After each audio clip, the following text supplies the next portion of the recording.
હવામાન નિષ્ણાત અંબાલાલ પટેલે વરસાદને લઈને કરી છે આગાહી। તેમણે અમદાવાદ, ગાંધીનગર સહિત મધ્ય ગુજરાત, દક્ષિણ ગુજરાત અને દક્ષિણ સૌરાષ્ટ્રમાં આજે ભારે વરસાદની સંભાવના વ્યક્ત કરી છે। તારીખ 15 જુલાઈ સુધીમાં સૌરાષ્ટ્રના કેટલાક ભાગોમાં ભારે વરસાદ થઈ શકે છે। 24 થી 30 જુલાઈ સુધીમાં રાજ્યના કેટલાક ભાગોમાં વરસાદ થશે તો નદીઓના જળસ્તરમાં પણ વધારો થવાનો છે। તારીખ 15 સુધીમાં સૌરાષ્ટ્રના ઘણા ભાગોમાં ભારે વરસાદ થવાની શક્યતા રહેશે। ગુજરાતના અન્ય ભાગોમાં ભારે વરસાદ થવાની શક્યતા રહેશે। આ ઉપરાંત 24 જુલાઈથી 30 જુલાઈમાં પણ રાજ્યના ઘણા ભાગોમાં વરસાદ થવાની શક્યતા રહેશે અને કેટલાક ભાગોમાં ભારે વરસાદ થવાની શક્યતા રહેશે। 2 થી 8 ઓગસ્ટમાં દક્ષિણ ગુજરાતના ભાગોમાં ભારે વરસાદ થવાની શક્યતા રહેશે। તાપી નદીનું જળસ્તર વધવાની શક્યતા રહેશે। નર્મદા નદી બે કાંઠે થવાની શક્યતા રહેશે। આ અરસામાં સાબરમતી નદીનું પણ આવરો આવવાની શક્યતા રહેશે। અમદાવાદ, ગાંધીનગરના ભાગોમાં પણ આજે વરસાદ પડવાની શક્યતા રહેશે। પણ ઉલ્લેખનીય છે કે મધ્ય ગુજરાતના ભાગોમાં આજે ભારે વરસાદ પડવાની શક્યતા રહેશે। દક્ષિણ ગુજરાત અને દક્ષિણ સૌરાષ્ટ્રના કેટલાક ભાગમાં પણ ભારે વરસાદ પડવાની શક્યતા રહેશે। આ ઉપરાંત મહીસાગરના ભાગો અને પંચમહાલના ભાગો કેટલાક ભાગોમાં પણ ભારે વરસાદ થવાની શક્યતા રહેશે। ભરૂચના કેટલાક ભાગોમાં ભારે વરસાદ થવાની શક્યતા રહેશે। ઉત્તર ગુજરાતના કેટલાક ભાગો, મધ્ય ગુજરાત ઉપરાંત પૂર્વ ગુજરાત અને સાબરકાંઠાના અને કચ્છના કેટલાક ભાગમાં વરસાદ થવાની શક્યતા છે। તો 3 દિવસ છોતરાફાળ વરસાદ થશે। 8 થી 12 ઇંચ વરસાદ ખાબકવાની આગાહી છે। હવામાન નિષ્ણાત અથિયા શેટ્ટીનું અનુમાન 48 કલાકમાં 5 જિલ્લામાં રમઝટ બોલાવી શકે છે વરસાદ। દ્વારકા, સુરત, વલસાડ, નવસારી, તાપી માટે આગાહી છે। 5 જિલ્લામાં 8 થી 12 ઇંચ વરસાદની સંભાવના છે।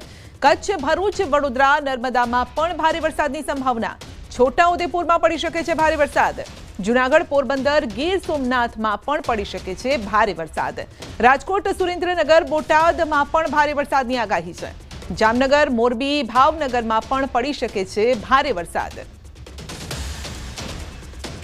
દ્વારકામાં મેઘરાજાએ બોલાવ્યા છે ભૂક્કા। દ્વારકામાં સવારે 4 કલાકમાં 4 ઇંચ વરસાદ ખાબક્યો। ભારે વરસાદ બાદ ઘણા ભાગો થયા છે પાણી। પ્રાંત અધિકારી અને ચીફ ઓફિસરે ભદ્રકાલી ચોક વિસ્તારની મુલાકાતે તેઓ પહોંચ્યા। ભદ્રકાલી ચોક વિસ્તારમાં વરસાદી પાણી ભરાયા હતા અને પાણી વચ્ચે પ્રાંત અધિકારીએ ભદ્રકાલી ચોક વિસ્તારની મુલાકાત લીધી। વરસાદી પાણીનો નિકાલ કઈ રીતે કરવો તેને લઈને ચીફ ઓફિસરને તાકીદ કર્યા છે। દ્વારકામાં મામલતદારની ટીમને એલર્ટ રખાયા અને ભારે વરસાદથી ઇમરજન્સી રેસ્ક્યુ ટીમને સ્ટેન્ડ ટુ રખાઈ છે। સ્થાનિક તંત્ર દ્વારા ઇમરજન્સી હેલ્પલાઇન નંબર જાહેર કરાયા છે। લોકોની મદદ માટે 24 કલાક આ નંબર ચાલુ રહેશે। તો દ્વારકામાં સવારથી જ ધોધમાર વરસાદી માહોલ છે। દ્વારકામાં 4 કલાકમાં 4 ઇંચ વરસાદ છે। દ્વારકા જિલ્લામાં સવારથી સાર્વત્રિક વરસાદ છે। સનાતન સેવા મંડળથી રેલવે સ્ટેશન રોડ વચ્ચે વરસાદી પાણી ભરાયા। તોતાતરી મઠમાં વરસાદી પાણી ઘૂસી ગયા। ઠેર ઠેર વરસાદી પાણી ભરાતા લોકોને હાલાકી ભોગવવાનો વારો આવ્યો। તો ધોધમાર વરસાદ બાદ દ્વારકા પાણી થઈ ગયું છે। દ્વારકાના ઘણા તાલુકામાં મુશળધાર વરસાદ છે। કલ્યાણપુરમાં 3 ઇંચ વરસાદ ખાબક્યો અને ત્યારબાદ જળબંબાકારની સ્થિતિ। બાકોડી, લાંભા, ભાટિયા ગામમાં પણ ધોધમાર વરસાદ। બોગાત સહિતના ગામમાં મુશળધાર વરસાદ છે। ગામના બજારમાં ધસમસતા પાણીના પ્રવાહ વહેવા લાગ્યા છે। તો બનાસકાંઠામાં ભારે વરસાદ બાદ ઘણા વિસ્તારોમાં નદી નાળા છલકાયા છે। પહાડી વિસ્તારમાં ઝરણા ધોધ સક્રિય થયા છે। દાંતીવાડા વિસ્તારમાં પણ વરસાદી માહોલ જીવંત બન્યા છે। ઝરણા અને જેનો નયનરમ્ય નજારો પણ સામે આવ્યો। ધોધમાર વરસાદના લીધે રાણીટૂંક પહાડી પર ઝરણા જીવંત બન્યા છે। રાણીટૂંક પહાડી પર ઊંચે છે પૌરાણિક મહાદેવનું મંદિર। રાણીટૂંક દાંતીવાડા વિસ્તારનું પર્યટક સ્થળ છે। તે જેસોર અભયારણ્યમાં એક સાથે 3 રીંછ લટાર મારતા હોય તેવો પણ વિડીયો વાયરલ થયો છે। તો વરસાદથી બચવા 3 રીંછ જેસોરના જંગલમાં કાચો રસ્તો ઓળંગીને સલામત સ્થળે જતા દેખાઈ રહ્યા છે। રાજકોટની વાત કરીએ તો વેણુ 2 ડેમ ઓવરફ્લો થયો છે। ઉપલેટાના ગધેથડ ગામ પાસે ડેમ ઓવરફ્લો થયો। ઉપરવાસના વરસાદથી 1428 ક્યુસેક પાણીની આવક થઈ। ઓવરફ્લો થતાં 2 દરવાજા 1 ફૂટ ખોલાયા છે અને ડેમ આસપાસના ગામોને પણ એલર્ટ કરાયા છે। નદી પટમાં અવરજવર ન કરવા સૂચના અપાઈ છે। ઉપલેટા શહેર અને 12 ગામોને મળ્યું છે પીવાનું અને સિંચાઈનું પાણી। તો નવસારી જિલ્લાની જીવાદોરી સમાન જૂજ અને કેલિયા ડેમમાં પાણીની ભરપૂર આવક થઈ છે. સારા વરસાદના કારણે જૂજ અને કેલિયા ડેમમાં પાણીની આવક વધી છે. ચોમાસાની શરૂઆતના મહિનામાં જ જૂજ ડેમ 58%થી વધુ અને ખરેરા નદી ઉપરનો કેલિયા ડેમ 60%થી વધુ ભરાઈ ગયો છે. જૂજ અને કેલિયામાં પાણીની આવક થઈ છે. ખેડૂતોને રાહત મળી છે. બંને ડેમમાંથી વાંસદા, ચીખલી, ગણદેવી તાલુકાના ખેડૂતોને આખા વર્ષ દરમિયાન પીવા માટે અને ખેતી માટે પાણી પૂરું પાડવામાં આવે છે આ ડેમમાંથી.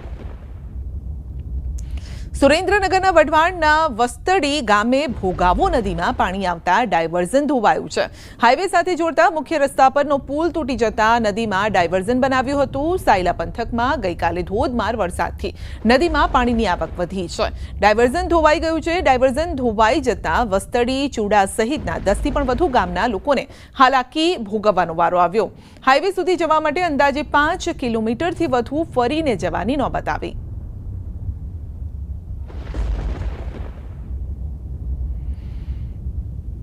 તો સુરેન્દ્રનગરના લખતરમાં ભારે વરસાદ બાદ ઘરમાં પાણી ઘૂસી ગયા છે. લખતર તાલુકામાં પડેલા ભારે વરસાદના પગલે વરસાદી પાણી ભરાયા છે.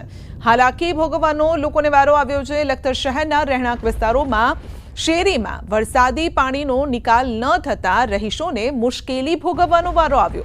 અનેક લોકોના ઘરમાં પાણી થઈ ગયું છે. તંત્ર સામે રોષ જોવા મળ્યો છે. સ્થાનિક રહીશો અને આગેવાનોએ અનેક વખત તંત્રને રજૂઆત કરી અને છતાં પણ પાણીનો નિકાલ ન થતાં હાલાકી ભોગવવાનો વારો આવ્યો. લખતર મામલતદાર સહિતની ટીમે સ્થળ પર પહોંચીને લોકોની સમસ્યાથી તેઓ વાકેફ થયા. આ સાથે વરસાદી પાણીનો તાત્કાલિક નિકાલ કરવા માટે પણ સૂચના આપી છે.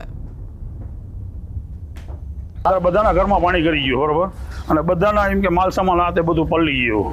2-2.5 ઇંચ વરસાદમાં જો આટલું થઈ શકતું હોય તો પછી 8-10 ઇંચ વરસાદ થાય તો શું થાય ઘરને? આ શું બધા ઘરો પડી જાય? આ તો તાત્કાલિક આનો પાણીનો નિકાલ કરવો જોઈએ.